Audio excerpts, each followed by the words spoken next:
based on the ability to divide. They are of two types, meristematic tissues and permanent tissue. Meristematic tissue is the one which is capable of division. Permanent tissues will not be able to divide. Under meristematic tissues, based on the origin, they are of three types, promeristem, primary meristem and secondary meristem. On basis of position, they are apical meristem, intercalary meristem and secondary or lateral meristem. First is the apical meristem. Under this you have promeristem and primary meristem. This meristem produces primary tissues. They are present in the terminal position, that is, terminal means final or at the end. So they are responsible for terminal growth, that is increase in height of the plant.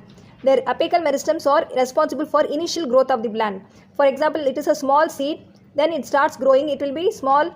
Once it starts growing, it will increase in length. So this increase in length is due to apical meristem. But the plant will be thin. This will not increase its width. The thickness of the plant will be less when compared to height. Initially, the plants will grow only in length. This is due to apical meristem. Under this, you have root apical meristem and shoot apical meristem. Root apical meristem are present at the root tips in all roots. Example in radicals, taproot, adventitious roots. Shoot apical meristem are present at the shoot tips. Shoot tips means the distal most of stem axis. The distal most means the point which is very far from the main stem. This is the distal most of the stem axis. Axillary bud and terminal bud are derived from this meristem. Shoot apical meristem. Okay, shoot apical meristem is the one which produces axillary bud or terminal bud. Bud means axillary means in between the two. If it is present, this is the axillary bud. If it is present at the end, this is the terminal bud. These are the ones which is present at the axils of leaves, which forms a branch or flower. This bud will develop until after some days it starts growing and forms a branch or a flower. Intercalary meristem is also a primary meristem. Primary means the one which is formed first. It occurs between the mature tissues. This is one important MCQ which was asked before. It occurs in grasses.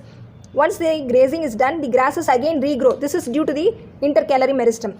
Secondary or lateral meristem. This occurs in mature region of the roots and shoots. They are the lateral sides of roots, or they are present on the lateral sides of roots and stems. Lateral means on the sides.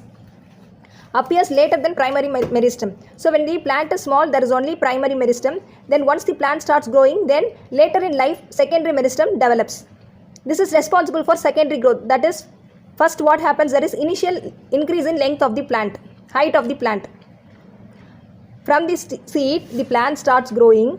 It grows in height. The height of the plant increases, that is the lengthwise it increases. After some time, when you notice the plant, the thickness of the plants is also increased. This is due to the secondary meristem. So this is responsible for secondary growth, that is the thickness or the width of the plant will increase due to the secondary or lateral meristem. It increases in width of the tree trunk, of stems and roots. They are cylindrical meristems. It produces woody axis, that is the wood is formed due to the wood portion of the tree is formed by the lateral or secondary meristem.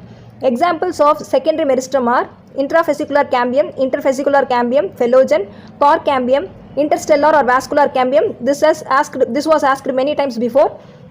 Divides in radial direction only. This lateral meristem divides in radial direction only. Primary meristem. Primary meristem is the one which appears early in life. This forms the primary plant body. Then later in the plant's life, the secondary meristem appears. This meristem helps the plant to increase its width.